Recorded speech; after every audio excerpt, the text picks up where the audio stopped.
Bonjour à toutes et à tous. Allez, c'est reparti pour un nouveau petit montage. Donc le montage d'une BP. Donc je les appelle comme ça, tout simplement parce qu'elles sont toutes noires et elles ont du pearl. Donc BP pour Black Pearl.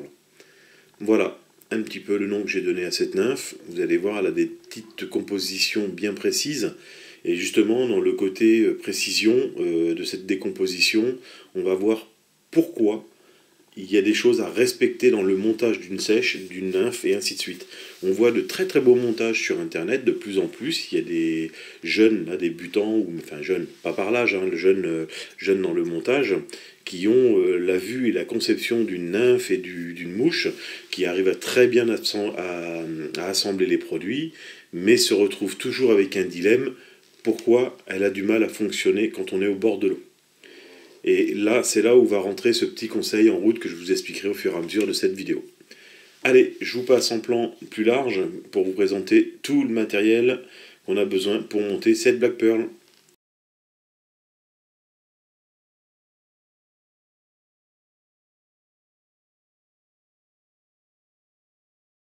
Alors, pour monter cette BP, donc cette Black Pearl, on va commencer déjà par les hameçons. Alors, j'utilise pour ce type de nymphe exclusivement les Atsuko SPN, tout simplement parce qu'ils sont un peu plus forts de fer que les autres habituellement que j'utilise, mais c'est surtout qu'ils ont la longueur de hampe utile vraiment correspondante à ce type de nymphe. La courbure d'ouverture, c'est pareil aussi, et le piquant qui va bien. Enfin, ils ont l'équilibre pour moi parfait pour le montage de cette petite nymphe. Alors justement, tout à l'heure, je vous parlais d'équilibre. Pourquoi l'équilibre d'une nymphe? On voit de beaux montages sur le Facebook ou ailleurs, hein, sur d'autres réseaux sociaux. Donc ça, c'est vraiment génial. Maintenant, le petit cri d'alerte que je vais vous lancer, les gars, quand vous montez, faites bien attention de ne pas vous dire, bah tiens, aujourd'hui je monte à un hameçon de 12, demain je monterai un hameçon de 16, demain un hameçon de 20, ou ce que vous voulez. Faites quand même vos montages en correspondance, parce que c'est bien de monter très petit ou de monter très gros, enfin du moins des tailles différentes, mais si vous regardez bien, vos rivières, au niveau des insectes, celle-là, vous voyez, la taille de celle-là, et si on y regarde bien, c'est des toutes petites patraques qu'on trouve à un moment donné dans la saison, qui sont pas aussi foncées, mais ça, les couleurs, c'est encore autre chose. Mais au niveau de la forme, de la taille, de la longueur, vous regardez sous les pierres, on a des petites patraques qui ressemblent exactement à ça. N'hésitez pas à prendre 2 minutes quand vous êtes au bord de l'eau. Si vous avez un appareil photo ou un téléphone portable qui vous permet de faire une petite macro vraiment géniale, soulevez la pierre, mettez votre insecte dans la main, puis une petite pièce de 1 centime ou 10 centimes que vous aurez préparé au préalable, bien sûr, dans votre gilet de pêche. Mettez tout ça au fond de votre main, ou une petite règle si vous avez, ou 1 mètre, parce qu'il y en a qui mesurent leur poisson. Donc mettez tout ça au fond de votre main et prenez la photo. Vous aurez une base de taille et de grosseur à faire, et vous verrez que quand vous serez dans la bonne grosseur de la nymphe ou de la mousse sèche, la bonne taille, la bonne grosseur, la bonne hauteur d'aile et tout, vous aurez 10 fois plus de prise de touche, du moins, voilà, vous aurez le poisson qui sera moins regardant sur la couleur que sur la taille. Déjà, la première chose qu'il fait, le poisson est quand même, quand il se fait éduquer, quand il se fait attraper plusieurs fois, il regarde la taille. Si il sait que telle forme, telle taille lui pique la goule et ça lui fait mal, on est tous pareils. Hein. Si on met les doigts dans une porte, on va les mettre qu'une fois, on va pas les mettre 2 fois, 3 fois, 4 fois, histoire de dire ah oui, ça fait vraiment mal. Vous voyez ce que je veux dire? Donc c'est très important, regardez bien les tailles et puis de la façon où vous construisez vos comment ça s'appelle, vos appâts, donc sèche, nymphe, noyé. Pendant des années, hein, j'ai monté comme vous. Puis à un moment donné, je me suis dit quand même, tout le monde me dit que j'ai des beaux montages, que c'est super et tout, mais au niveau de l'efficacité, eh ben, elle n'était pas plus que les autres.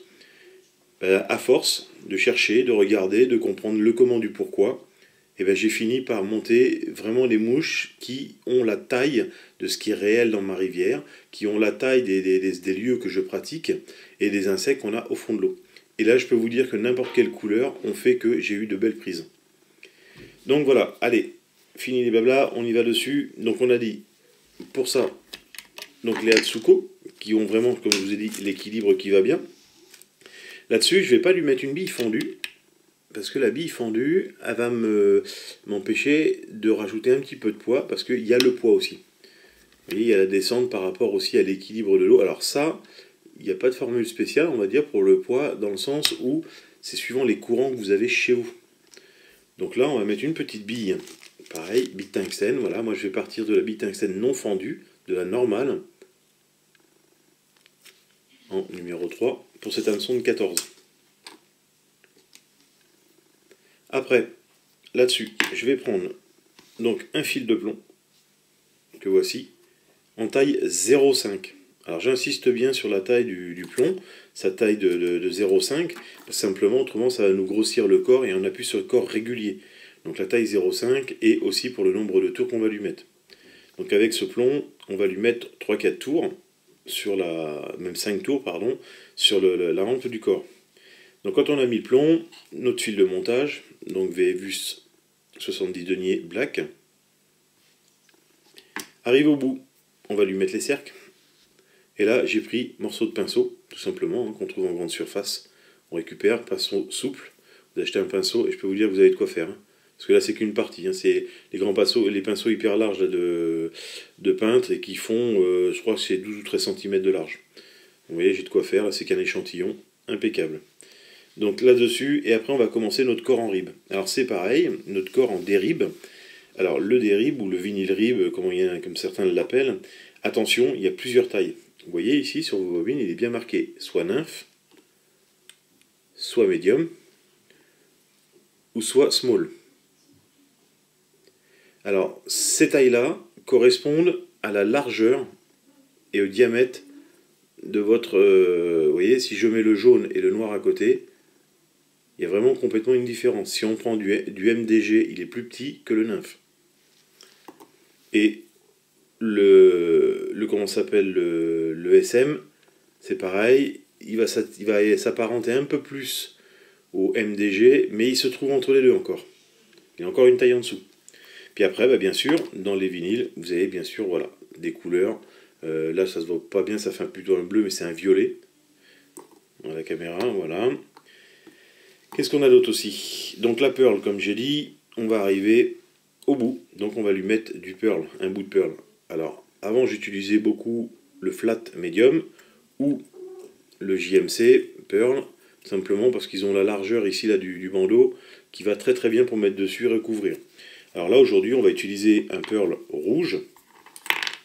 Voilà, comme ceci, vous voyez, ils ont une largeur qui sont impeccables pour les mettre. Vous voyez, il y a un petit reflet qui est un peu différent. Mais ça reste quand même de la gamme des pearls, des reflets. Et bien sûr, pour finir, il faut absolument qu'on lui mette un peu de dubbing. C'est justement ce fameux dubbing qui fait que quand il est brossé, taillé, ça donne, voilà, cette petite patte qui est souvent représentée sur les côtés par de la plume de perdrix ou des trucs comme ça. Là, on peut, vous voyez, faire pareil, représenter des petites pattes avec du dubbing. Donc ce dubbing, il y en a deux, c'est un mélange.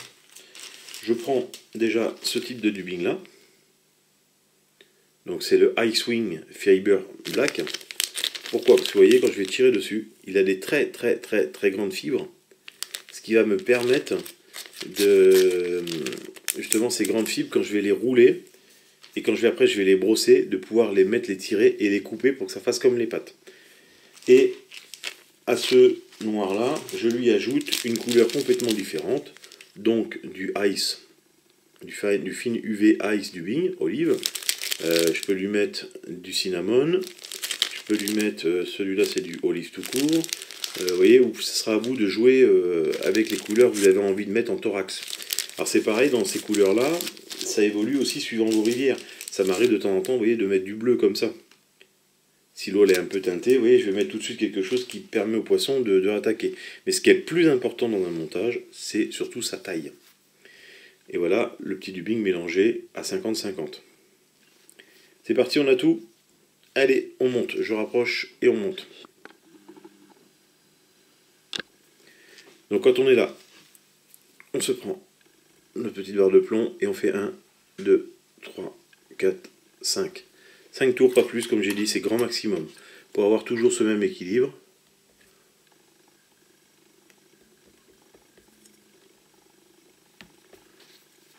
Un petit bout, premier coupé, et on coupe le deuxième.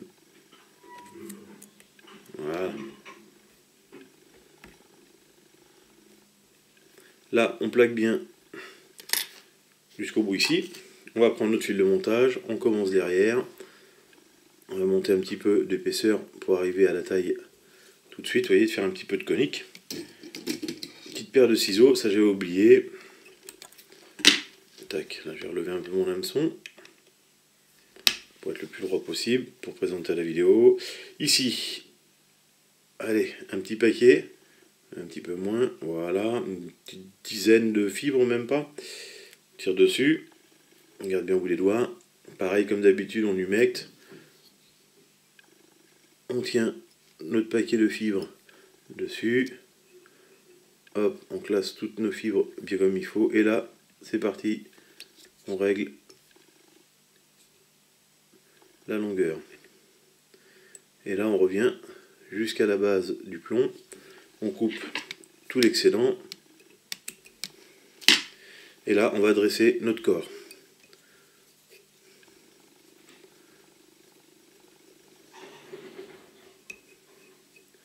Et ce corps, va falloir qu'il soit conique.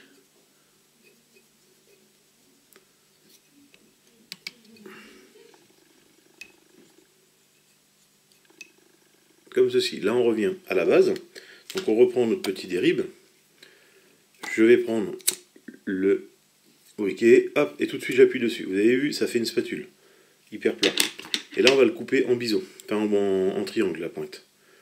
On va se faire comme une petite pointe, un petit truc pointu au bout. Ça va être plus facile pour accrocher. Voilà, comme ceci. Là, le côté, alors vous le verrez bien, il y a un côté rond, un côté plat. On met le côté, quand moi je suis le déribe, je le mets entre moi et l'hameçon. Je mets le côté rond sur l'hameçon ici, comme ça. Et je ne tourne pas de l'autre côté, je le mets sur l'hameçon. Donc côté plat du déribe vers moi. Je l'attache. Hop là, c'est d'attacher juste la pointe. Comme ceci, je tire un peu dessus, je tire dessus, voilà. Et après, je remonte mon fil de montage jusqu'à la base ici. Et vous avez vu mon dérive, là, quand je vais lui faire faire un demi-tour, tout de suite, c'est le rond qui passe par-dessus. Et là, j'enroule ma nymphe jusqu'au bout, ici. D'accord avec moi? Donc ça sert à rien d'aller mettre plus de dérive. Juste ici, ça suffit amplement. Là, on tient bien le tout. 2-3 tours et on coupe le dérible en surplus.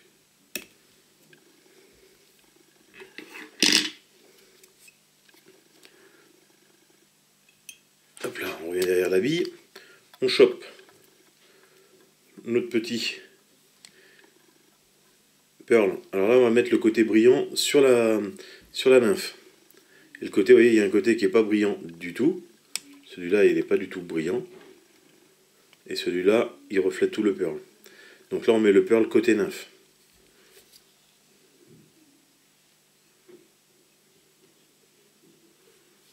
Voilà, on le centre bien. On revient au niveau du dérive à l'arrière. Et là, on le laisse en attente. Comme ceci. Là, on va prendre un peu de dubbing. Tout simplement. Et une petite pincée suffit. On va bien le rouler dans toute sa longueur sur le fil. Là, tout se tient bien, donc ça veut dire que grâce aux grandes films noires, comme je vous ai dit, ça tient bien, ça se mélange bien, et vous voyez, il reste bien collé sur le fil et bien proportionné. Vous arrivez à l'allonger sans problème.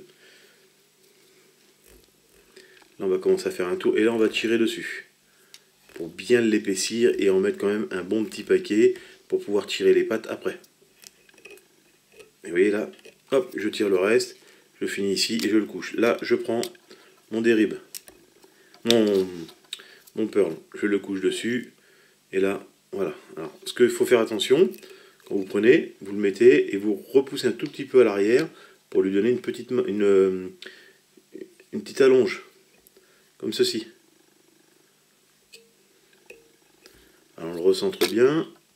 Vous voyez, je fais faire ça en gros à mon pearl. Voilà, je fais un tour. Là, on va couper à 2 tours. Même là, je vais couper le surplus.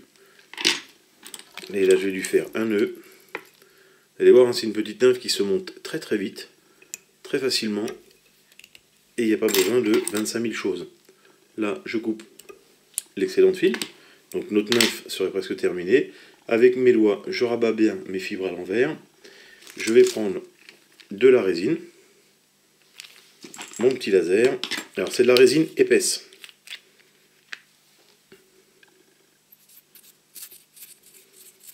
Et ça représente le sac à l'air, ce qui est au-dessus. Donc le développement des ailes qui sont en train de se former, parce que c'est une petite nymphe qui décolle du fond et qui remonte vers la surface pour pouvoir justement se transformer et passer en transformation en insecte volant. Alors là, avec le doigt, vous voyez, j'en enlève un peu d'épaisseur, parce qu'il ne faut pas trop que ça soit épais non plus. Voilà, et qu'on ait ce petit reflet là qui va bien. Donc là, ça c'est tout bon. Et là maintenant, hop, un petit coup de laser dessus. Alors quand vous voyez que votre laser il peine un peu, qu'il n'y a plus rien, n'hésitez pas à changer les piles. Il n'est pas foutu pour autant. J'en connais un l'autre fois qui m'a demandé plusieurs choses. Mon laser marche plus et tout et tout et tout. Ça faisait juste pratiquement un an qu'il avait les mêmes piles. Et puis bah, son laser, simplement quand il a changé la pile, il était heureux parce qu'il a retrouvé vie. Ça peut arriver. Donc là, une petite brosse. Alors si vous n'avez pas de petite brosse comme ça, spéciale, vous pouvez prendre un morceau de, vous savez, de bâton de sucette plat là, ou de glace. Puis vous y collez un morceau de scratch dessus. Et si vous n'avez pas du tout, vous rendez dans un magasin de chasse ou au rayon ou à Decathlon et vous achetez un goupillon. Voilà, regarde, on va le faire au goupillon. Vous allez voir que c'est... Voilà, on tire d'un côté, on tire de l'autre. On tire surtout sur les côtés ici, comme ça, là, vers l'arrière. Parce qu'on ne veut pas trop ouvrir le dessous derrière, sur le dessous. Voilà, et là, vous voyez tout de suite, notre nymphe, elle commence à s'ébouriffer. Et là, je tourne pour sortir des pattes. Là, quand j'en suis là, j'attrape de chaque côté mes fibres, je les dresse bien droit. Donc, grâce à ce petit truc noir que je vous ai dit tout à l'heure, hein, ce fameux du Bing. Et là, maintenant, avec mes ciseaux, je vais couper à la bonne longueur pour lui donner, comme une réalité de patte, le petit insecte qui remonte vers la surface, comme une patraque. Tout simplement. Voilà, vous voyez, en épaisseur, il n'y en a pas beaucoup, et tout de suite, on voit les pattes sur les côtés. Et ça reste souple, donc le poisson, ça ne le dérange pas, ça nage bien, et il n'y a pas de souci. Et là, vous voyez, vous avez une petite BP, donc une Black Pearl, et qui s'apparente beaucoup à la petite patraque. Donc les toutes petites qu'on trouve généralement dans les rivières en Dordogne, on en trouve pas mal, elles sont toutes petites à un certain moment de la saison. Donc, et les poissons s'en gavent bien et on les prend souvent au toc, parce qu'il y a beaucoup de pêcheurs aux appâts naturels qui prennent ce type d'insectes sur des petits hameçons de 16, 14 et ils pêchent avec. Et ils se font de belles prises. Donc, pour arriver aujourd'hui à remplacer un peu ce type d'insectes, donc il faut s'adapter, il faut faire à la bonne taille, à la bonne grosseur et si possible à la bonne couleur. Alors les couleurs, je vous ai dit, c'est suivant les variantes d'eau, de couleur d'eau et ainsi de suite. Si vous avez des eaux teintées, des eaux claires, des eaux très claires, voilà, on va utiliser une black. Si vous avez des eaux très teintées, on va commencer à utiliser des couleurs un peu plus vives, un peu plus fluo, un peu plus voilà, qui arrivent à se percevoir dans les couches d'eau, quoi. Mais sinon, surtout, le primordial, vraiment le primordial du montage d'une nymphe comme ça, c'est sa taille. Surtout sa taille. Pensez-y. Vous voyez, là, on est pratiquement dans les mêmes tailles. Enfin, c'est pas pratiquement, c'est qu'on est dans les mêmes grandeurs, mêmes catégories. Vous voyez, il faut rester hyper régulier dans vos nymphes. Donc là, mon dos, il est un petit peu plus haut, mais c'est pas ce qui va déranger, ça, c'est qu'un petit détail. Sinon, dans la valeur entière, vous voyez, on est dans les mêmes tailles. Et ça, c'est très important. Continuez à nous faire des beaux montages, mais vos beaux montages, adaptez-les vraiment à la taille de ce que vous pouvez trouver sur vos rivières ou ce que vous pouvez trouver dans les rivières que vous pratiquez. Parce qu'une mouche en taille 1,0 ou 8,0 d'hameçon, c'est pas compliqué à faire. Par contre, faire une mouche de la vraie taille de ce qui se trouve au fond de votre rivière, là, ça va vous demander un peu plus de dextérité. Allez, j'arrête de vous embêter avec tout ça. J'espère que ces trucs, astuces et conseils vous aideront. Au plaisir pour une autre vidéo. À bientôt. Bon montage.